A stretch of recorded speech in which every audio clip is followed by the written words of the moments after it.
এনসিপিও কি হনুরে হয়ে গেছে, তারাও কিন্তু কাউকে ডাকে নাই যে আপনারা যারা সংস্কারের পক্ষে, আমরা যেরকম ডেকেছি জাতীয় সংস্কার জোট করেছি, যারা সংস্কার চান একসাথে বসি, আমরা বসার চেষ্টা করছি, 35টা দল আমরা ছোট দল একসাথে হয়েছি, কিন্তু কই এনসিপি তো ডাকিনি কাউকে যে আসেন আমরা সবাই মিলে কাজ করি। ওনারা আওয়ামী লীগকে ফাইট দেওয়ার জন্য হুমকি ধামকি দিয়ে ওখানে প্রবেশ করেছে, তারা অর্থ ইনকাম করার জন্য, নারী ঘটিত সমস্যাগুলো করার জন্য হয়তো এখন সিনিয়রদের ওখানে ডাকছে না, কোনো কারোর সাথে জোট করছে না। আরে আওয়ামী লীগ বিএনপি তো জোট ছাড়া গত 30 বছর চলতে পারে নাই। এনসিপি এই শত শত কচি কচি বাচ্চা মানুষ দিয়ে হয়তো আন্দোলন করতে পারবে, হয়তো একটা শহর ভেঙে চুরমার করে দিতে পারবে। আওয়ামী লীগ এমন একটা পরিবেশ তৈরি করেছিল বাংলাদেশে যে দুটি দলে ভাগ করে করা হয়েছিল দেশকে, একটি হলো আওয়ামী লীগ আরেকটি হলো এন্টি আওয়ামী লীগ। ঠিক তেমনি ভাবে বিএনপিও ওই পথে আগাচ্ছে। বিএনপি আওয়ামী লীগের কাছে কিছুই শিখছে না, এবং এনসিপি কোনো জোট বা সবাইকে ডেকে কোনো কথা বলছে না, রাজনীতি করছে না, তারা একাই বাংলাদেশ স্বাধীন রাখবে, এটা সম্ভব নয়। এনসিপি যখন এপিসি দিয়ে যায় সারা দেশে, এটাকে ট্যাঙ্ক বলে প্রচার করা হয়েছে, যে ট্যাঙ্ক দিয়ে তাদেরকে প্রচার করা হয়েছে, যে ট্যাঙ্ক দিয়ে তারা গিয়েছে। আসলে ট্যাঙ্ক এন্ড এপিসি, মানে আমরা তো বিভিন্ন জায়গায় বিভিন্নটা শুনতে পাচ্ছি। আসলে সাজোয়াজানের একটা গ্রুপ আছে যেটার মধ্যে অস্ত্র শস্ত্র দিয়ে সাজিয়ে যুদ্ধ রণকৌশলের জন্য যায়, সেটাকে সাজোয়া বা সাজোয়া বাহিনী আছে, আমাদের মধ্যে আলাদা ভাগ আছে, ট্যাঙ্ক বাহিনীকে বলা হয়। তো সাজোয়া, এই এপিসি সাজোয়া বাহিনীর কে বলা যায়, কিন্তু এপিসি হলো এই বিশেষ করে ইনফ্যান্ট্রি, আমরা যারা ইনফ্যান্ট্রিয়ান, তারা যুদ্ধের একদম চূড়ান্ত পর্যায়ে সবার সামনে যেতে হয়, এবং অনেক সময় তাদেরকে এক জায়গা থেকে আরেক জায়গায় নিতে হয় নিরাপদে। তখন এই এপিসি মানে হলো আর্মার্ড পার্সোনাল ক্যারিয়ার। আর্মার্ড মানে লৌহ জাতীয় জিনিস দ্বারা তৈরি, পার্সোনাল হলো মানুষ, এবং ক্যারিয়ার হলো ক্যারি করে। এটার কাজ হলো মূলত ক্যারি করা এক জায়গা থেকে আরেক জায়গাতে। এই টায়ার গুলো এমন ভাবে তৈরি যে একটা টায়ারের মধ্যে 80টা গুলি ফুটলেও তারা এটা চলতে পারবে, একটা টায়ার নষ্ট হয়ে গেল বাকি টায়ার দিয়ে তারা চলতে পারবে, যে কোনো এবড়ো থেবড়ো মাঠে, পাহাড়ি ক্ষেত খামার অনেক জায়গা দিয়ে এটা চলতে পারে। তো সুতরাং ওইটা দিয়ে তাদেরকে পালাতে হলো, এটা কিন্তু একটা লজ্জার বিষয়। আমাদের মূল কথা, আমাদের বলতে আমাদের দল জোটের কথা, যে এনসিপির রাজনীতির মধ্যে পরিবর্তন আনতে হবে, বিএনপির রাজনীতির মধ্যে পরিবর্তন আনতে হবে। কারণ এই আওয়ামী লীগের মতো যে স্বাধীনতা যুদ্ধের আগে থেকে রাজনীতি করে, তাদের মতো রাজনীতিবিদ অন্য দলে নাই, সেটা নেগেটিভ ভাবে হোক পজিটিভ ভাবে হোক। আওয়ামী লীগ হলো, আমি একটা ছোট্ট গল্প বলে, আমি শুনেছিলাম আমার এক সিনিয়র অফিসারের কাছে, ছোট্ট, খুবই ছোট্ট, যে ওই যে টিনের ঘর আছে না, মাটির এবং উপরে টিন, এরকম ঘরে দেখবেন ইঁদুরের গর্ত থাকে।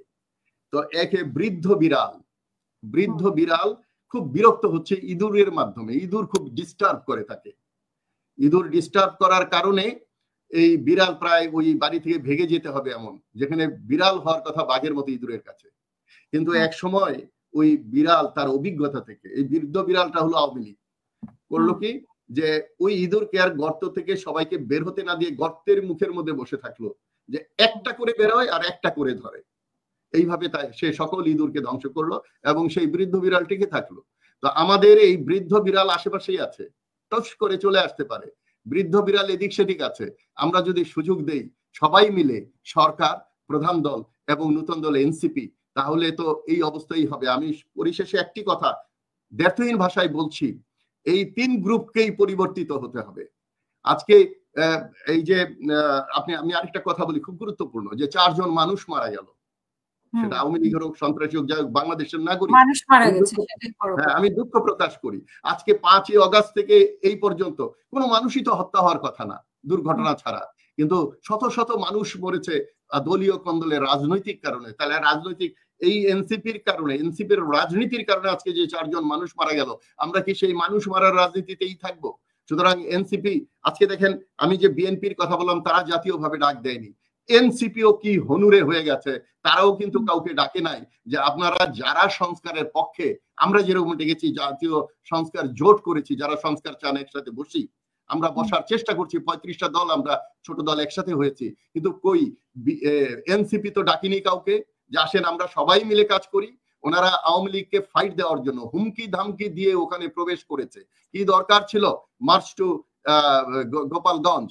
তো এটা জানা যে গোপালগঞ্জ, তারপরে আমাদের এই যে বগুড়া, ফেনী, এগুলো বিশেষ বিশেষ জায়গা। বগুড়া এই গোপালগঞ্জে মাত্র 3টা সিট আমাদের সংসদীয় সিট।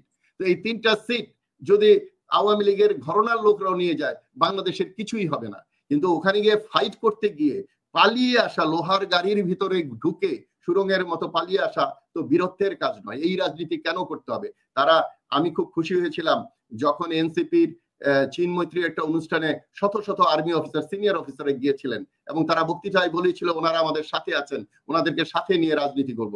আমি গ্যারান্টি দিতে পারি সেই আর্মি অফিসাররা তাদের সাথে থাকলে তারা চাঁদাবাজি এবং নারী ঘটিত বিষয় নিয়ে জড়িত হতে পারতো না, সুযোগ দেওয়া হতো না। কিন্তু এই জন্যই হয়তো তারা অর্থ ইনকাম করার জন্য, নারী ঘটিত সমস্যাগুলো করার জন্য হয়তো এখন সিনিয়রদের ওখানে ডাকছে না, কোনো কারোর সাথে জোট করছে না। আরে আওয়ামী লীগ বিএনপি তো জোট ছাড়া গত 30 বছর চলতে পারে নাই। এনসিপি এই শত শত কচি কচি বাচ্চা মানুষ দিয়ে হয়তো আন্দোলন করতে পারবে, হয়তো একটা শহর ভেঙে চুরমার করে দিতে পারবে, কিন্তু রাস্তাঘাট ব্লকেট, এই যে দেখেন সিদ্ধান্তগুলো যে নিয়েছিল, সারা বাংলাদেশ ব্লকেট করে দিল, তার কয়েক ঘন্টা পরে অবস্থান নিল, তারপরে আবার আরেকটা প্রোগ্রাম দিল, এইগুলো কিন্তু ভালো রাজনীতিকে নির্দেশ করে না। সুতরাং আমি বলবো যে আমাদের অভিজ্ঞতা থেকে আমরা বলছি যে এনসিপি যে রাজনীতি করছে সেটা এনসিপির ক্ষতি, দেশেরও ক্ষতি। আওয়ামী লীগ যে রাজনীতি করেছে সেটা আওয়ামী লীগের ক্ষতি হয়েছে, দেশের ক্ষতি হয়েছে। আজকে বিএনপিও যদি তাদের খুব সাথের লোক যে এই ইসলামী দলগুলোকে দূরে সরিয়ে দিয়েছে, তারাই তো আগামী 19 তারিখে বোধহয় একটা বিরাট সমাবেশ করবে, হয়তো এরপরে হয়তো বিএনপির দিশা ঘুরবে। শেষ কথাটি বলতে চাই, আওয়ামী লীগ এমন একটা পরিবেশ তৈরি করেছিল বাংলাদেশে যে দুটি দলে ভাগ করা হয়েছিল দেশকে, একটি হলো আওয়ামী লীগ আর একটি হলো এনটি আওয়ামী লীগ। ঠিক তেমনি ভাবে বিএনপিও ওই পথে আগাচ্ছে। বিএনপি আওয়ামী লীগের কাছে কিছুই শিখছে না এবং এনসিপি কোনো জোট বা সবাইকে ডেকে কোনো কথা বলছে না, রাজনীতি করছে না। তারা একাই বাংলাদেশ স্বাধীন রাখবে, এটা সম্ভব নয়। সবাইকে ধন্যবাদ।